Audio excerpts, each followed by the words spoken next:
fight. We're going to live on. We're going to survive.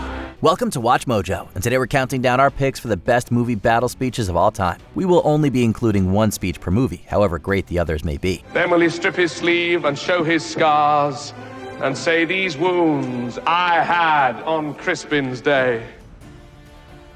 Number 20, Hoist the Colors, Pirates of the Caribbean at World's End. The Brethren will still be looking here to us, to the Black Pearl to lead. And what will they see? Frightened bilge rats aboard a derelict ship? No. No, they will see free men and freedom! With the pirate lords having spent the movie bickering, and the East India Trading Company Armada bearing down on them, the crew of the Black Pearl faces certain death, and it's Elizabeth Swann, a character who started the series as a damsel in distress, who steps up to the plate. While the speech competes with the chaos of an approaching maelstrom, Keira Knightley anchors the scene with genuine desperation. She unites a ragtag group of selfish criminals not by promising them gold or eternal life, but by reminding them of their identity as free men and women. By the time she screams "Hoist the Colors," she had successfully transformed a chaotic mob into a unified front ready to face the abyss with a smile. The wind's on our side, boys. That's all we need. Number 19, This Is Zion, The Matrix Reloaded. Let us send a message to that army. Tonight, let us shake this cave. Tonight, let us tremble these halls of earth, steel, and stone. Although this moment famously segues into the divisive rave sequence, the raw energy of the monologue itself is undeniable. With the machines drilling toward the city and the population terrified by the prospect of annihilation, Morpheus refuses to offer empty platitudes about safety. Instead, he demands noise. Standing before the gathered citizens of Zion, he frames their very existence as an act of rebellion, urging them to show the machines that humanity is still here and unafraid. When he bellows "This is Zion," the line hits with the force of a shockwave, shaking the cavern walls and proving that belief can be just as powerful a weapon as an EMP blast. He effectively turns their panic into a party. Tonight, let us make them remember. This is Zion, and we are not afraid! Number 18, for Troy. Troy. All my life, I've lived by a code. And the code is simple. Honor the gods, love your woman, and defend your country. While Brad Pitt's Achilles spends the film searching for immortality, Hector fights for something far more tangible, his home. In this grounded and gritty take on the Iliad, Eric Bana delivers a speech that strips away the vanity of war to focus on the stark reality of survival. He simplifies the complexity of the conflict into a singular, unbreakable code. Honor the gods, love your woman, and defend your country. Easy peasy. This is a blue-collar rallying cry from a prince who fights alongside his men, shifting the focus from the politics of the throne room to the stones of the city. Hector proves that true nobility is found in duty, arguing that the only thing worth dying for is the country that mothers you. Troy is mother to us all. Fight for her! Number 17, Torak Makto, Avatar. You tell the other clans to come. You tell them Torak Makto calls to them. You fly now. With me! Sometimes words aren't enough and you need to ride a giant red dragon bird to get your point across. After being cast out by the tribe, Jake Sully returns as the legendary Torak Makto to unite the Na'vi clans against the RDA. While the visual of Sully descending on the great Leonopteryx is breathtaking, it's his command of their culture that truly resonates. Standing beneath the Tree of Souls, he taps into the collective spirit of Pandora, urging the Omaticaya to fly with him for one final stand against the invaders. This scene marks the definitive end of Jake the Marine and the birth of a true leader, promising to show the Sky People that this land cannot be bought or taken by force. It's a visually stunning call for unity against colonial oppression. And we will show the Sky People that they cannot take whatever they want. And that this is our land! Number 16, A Kingdom of Conscience, Kingdom of Heaven. We defend this city, not to protect these stones, but the people living within these walls. Facing a siege that cannot be won against a vastly superior army, Balian of Ibelin executes a brilliant strategic pivot. He democratizes the knighthood. By bestowing titles upon commoners, servants, and water carriers, he offers them the self-worth required to hold the sword against impossible odds. Orlando Bloom's delivery is quiet, intense, and surprisingly soulful, effectively deconstructing the medieval class system in a few short sentences. He shifts the definition of Jerusalem from holy sites and stones to the people living within the walls. This beautiful sentiment argues that nobility is defended by your actions in the face of death rather than by your birthright or lineage. He convinces a city of refugees that they are knights, giving them the spiritual armor they need to fight. Rise a knight! Rise a knight!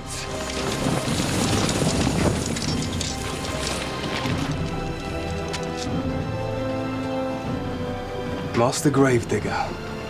It is you. Not what I was, nor are you.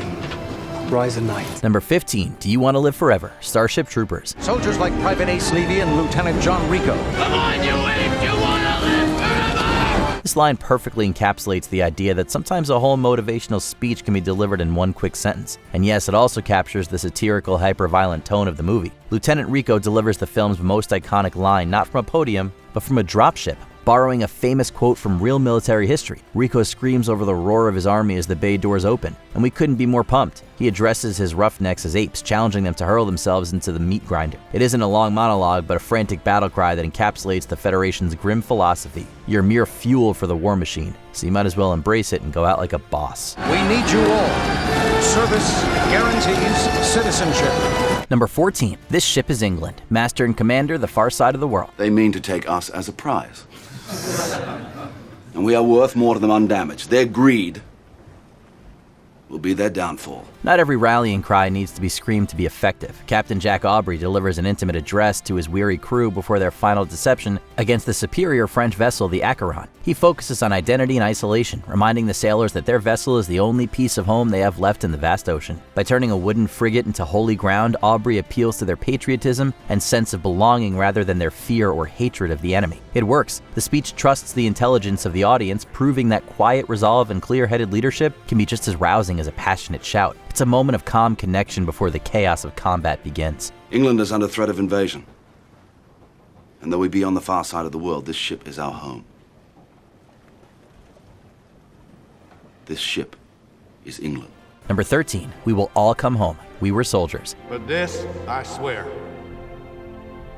before you and before Almighty God, that when we go into battle, I will be the first to set foot on the field, and I will be the last to step off, and I will leave no one behind.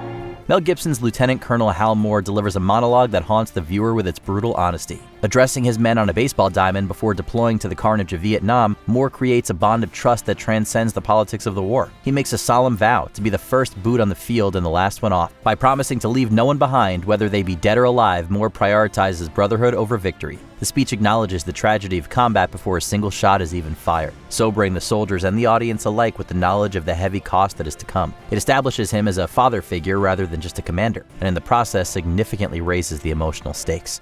Dead or alive, we will all come home together.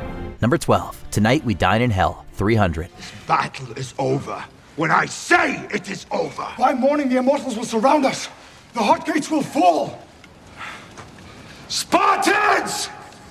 Prepare for glory! This movie's basically 2 hours of stylized battle sequences and melodramatic war speeches. And you know what? We love every minute of it. Nothing beats the sheer testosterone-fueled grit of Leonidas addressing his men before their final stand against the Persians. Knowing that the next wave of soldiers will likely wipe them out, he doesn't offer false hope or a plan of escape. Instead, he issues a command that is equal parts badass and hilarious, that after the fight they will all be dining in hell. Gerard Butler's delivery is iconic, and the speech perfectly encapsulates the Spartan philosophy that death on the battlefield is the greatest glory achievable. It isn't a speech about winning, it's a speech about dying with style and taking as many enemies with you as possible. Spartans!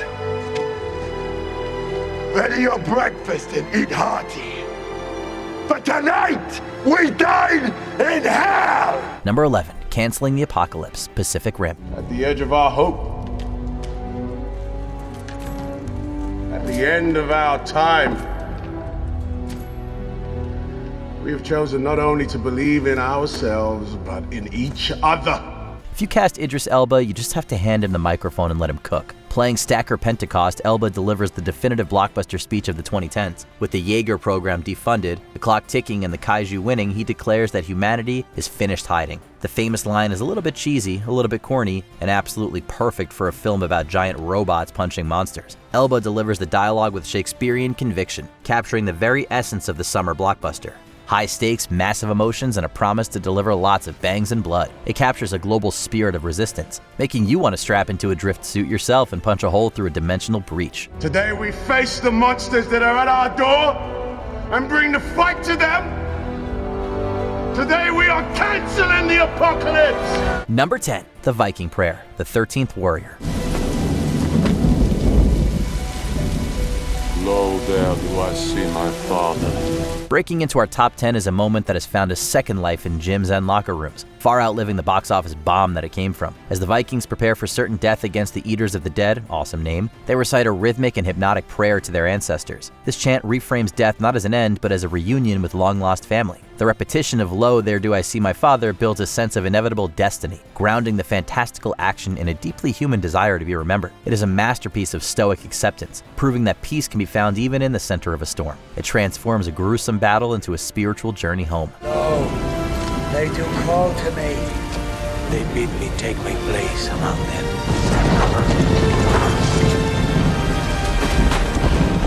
In the halls of Valhalla, Where the brave They live forever. Number 9. The Germans bomb Pearl Harbor, Animal House. Was it over when the Germans bombed Pearl Harbor? Hell no! German? Forget it, he's rolling. Hey, who said battle speeches had to come from dramas to be effective? When the Delta Tau Chi fraternity is expelled, the wildest member of the group takes the stage. John Belushi's manic energy is a force of nature, proving that passion matters significantly more than silly facts. Was it over when the Germans bombed Pearl Harbor? Hell no. Did the Germans even bomb Pearl Harbor? Also hell no. The genius of the scene lies not only in the comedy of Bluto's inaccuracies, but the reaction of his speech. After delivering a screaming and historically illiterate monologue, he passionately charges out the door, completely alone. It takes Otter to actually rally the troops. It remains the gold standard for comedic rallying cries, not to mention one of the all-time greatest battle speeches. I think this situation absolutely requires a really futile and stupid gesture be done on somebody's part. We're just the guys to do it. Number 8. This is your time. Miracle. One game. If we played them 10 times, they might win 9. But not this game. Not tonight. Before they could take down the Soviet juggernaut, the U.S. Olympic hockey team needed to believe the impossible was actually possible. Coach Herb Brooks breaks the challenge down to its simplest form. He acknowledges that the Soviets might win 9 times out of 10, but not this game. He has a point, as this speech captures the very essence of sports psychology. History and statistics don't matter, only the next game does. By isolating the moment and telling these college kids that they are the greatest team in the world for tonight, and tonight only, he gives them the mental edge needed to create a miracle on ice. It is a masterclass in shifting perspective from fear of the opponent to belief in oneself. Tonight, we are the greatest hockey team in the world. Number 7. Echoes in Eternity, Gladiator. Before the fire, mud, and arrows of the opening battle in Germania, General Maximus acts as the calm eye of the storm. Riding his horse through the tree line, he jokes with his cavalry to ease their tension before dropping one of the hardest lines in cinema history. What we doing live? Echoes in Eternity. We mean, come on, it's a gorgeous line that establishes the stakes for the character's soul right from the opening frame. He isn't just preparing them for tactical combat, he's preparing them for the afterlife and for the glory that comes with remembrance. The contrast between his composed demeanor and the brutal violence that follows further highlights his leadership, showing us exactly why his men would follow him into the jaws of death. Hold the line. Stay with me. If you find yourself alone, riding in green fields with the sun on your face, do not be troubled, for you are in Elysium. Number 6. The Game of Inches, Any Given Sunday. I don't know what to say, really. 3 minutes till the biggest battle of our professional lives.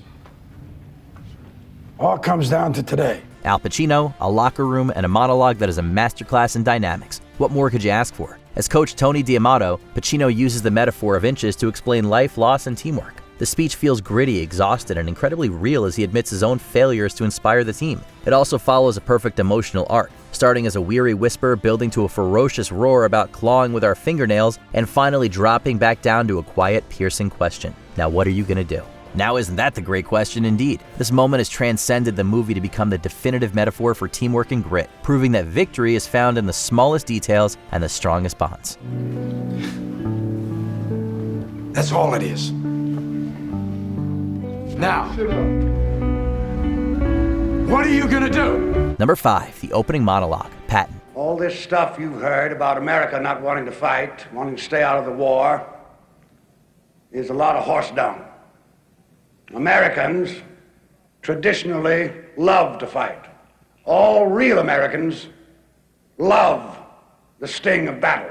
This scene won George C. Scott an Oscar he famously refused to accept. Standing in front of a massive American flag, General Patton delivers a monologue that is profane, aggressive, and undeniably magnetic. He dispels the myth of the noble death, famously stating that you win wars by killing others, and he calls those others some not-so-nice names in the process. This opening sets the tone for the entire war genre that followed in its wake, presenting a complex figure who loves combat perhaps a little too much. The imagery alone is iconic. You can identify the film just by the silhouette of the general and the stripes of the flag. It is pure American bravado, stripping away the romance of war to reveal the brutal mechanical efficiency required to win one. Americans play to win all the time. I wouldn't give a hoot in hell for a man who lost and laughed. That's why Americans have never lost and will never lose a war. Because the very thought of losing is hateful to America. Number 4, we will not go quietly, Independence Day. Mankind, that word should have new meaning for all of us today. We can't be consumed by our petty differences anymore. Here is the speech that made us all want to be fighter pilots. With humanity on the brink of extinction, President Whitmore grabs a microphone and delivers the ultimate anthem for the human race. He bridges the boundaries that plague us all, declaring that we no longer fight for petty differences, but for our simple right to exist. It is triumphant, it is unapologetically cheesy, and yes, it delivers what is probably the single greatest payoff line in movie history. Today, we celebrate our Independence Day. The speech has rightfully dominated the cultural discourse for decades, appealing to both the mind and the spirit. And somehow it also gives a goofy sci-fi B-movie about aliens some genuine emotional investment. It remains a gold standard. Now let's go celebrate our Independence Day. Number 3, St. Crispin's Day, Henry V. From this day to the ending of the world, but we in it shall be remembered. We few, we happy few, we band of brothers. Here, we have the granddaddy of all battle speeches, the source material that everyone else is just imitating. Kenneth Branagh adapts Shakespeare's famous line into a gritty, mud-soaked rallying cry. Outnumbered 5-1 by the French, King Henry turns his soldiers' fear into pride and coins the famous term band of brothers in the process. He tells the men not only that he is pleased to fight alongside them, but that those asleep in England will curse themselves for not partaking in a legendary act of history. Indeed, we're still talking about it to this day. As it comes from Shakespeare, it's no surprise to hear that it's a masterclass in both poetry and psychology, turning the lack of reinforcements into an exclusive privilege of brotherhood. And gentlemen in England, now abed, shall think themselves accursed they were not here, and hold their manhood's chief, whiles any speaks that fought with us upon St. Crispin's Day! Number 2, Freedom, Braveheart. I am William Wallace,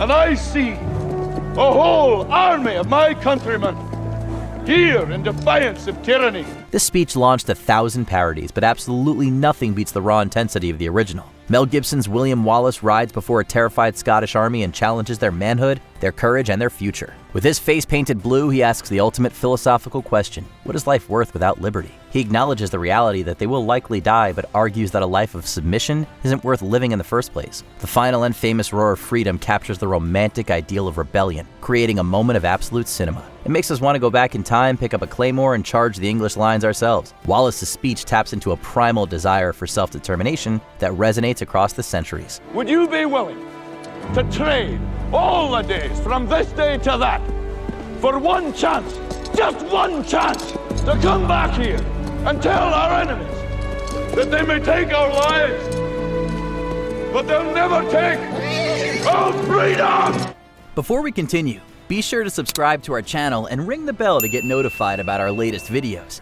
You have the option to be notified for occasional videos or all of them. If you're on your phone, make sure you go into your settings and switch on notifications. Number 1, The Ride of the Rohirrim, The Lord of the Rings, The Return of the King. Right now! Right!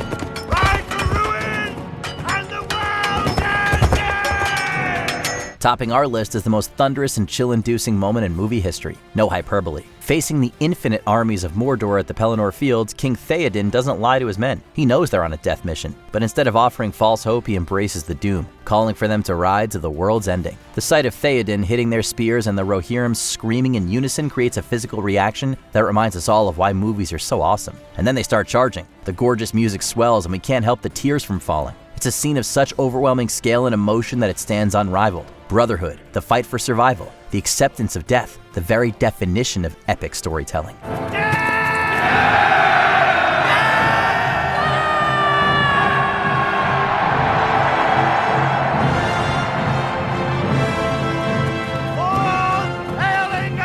Are we forgetting any other classics? Let us know in the comments below.